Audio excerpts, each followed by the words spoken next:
खबर उत्तराखंड से। उत्तराखंड के वादी नीति के करीब ग्लेशियर टूटने के बाद फौज ने आज 8 लाशें बरामद की और करीब शाम तक इस इलाके में बॉर्डर रोड्स ऑर्गेनाइजेशन कैंप में काम करने वाले करीब 384 अफराद को बचाने में कामयाब हुए। कल रात मौसम की खराब सूरत हाल ने इमदादी कार्रवाइयों को महदूद कर दिया था, लेकिन अब ये काम जारी है।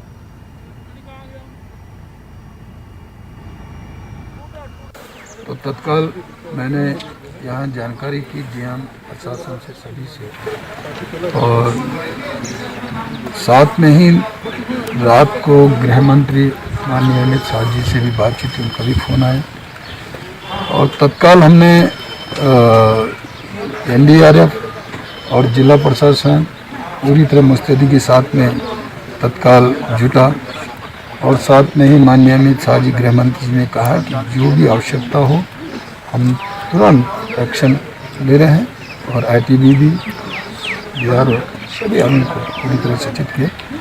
तेज़ी से रेस्क्यू हुआ है और आज सुबह ही मौसम जैसे साफ हुआ तो हम सीधे उस क्षेत्र में होकर के आ रहे हैं। आप पूरा देखा वहाँ जगह जगह घोड़े ध्वस्त हैं, बीआरओ अभी काम पे लगी है, लेकिन उनकी कनेक्टिविटी टूटी हुई है।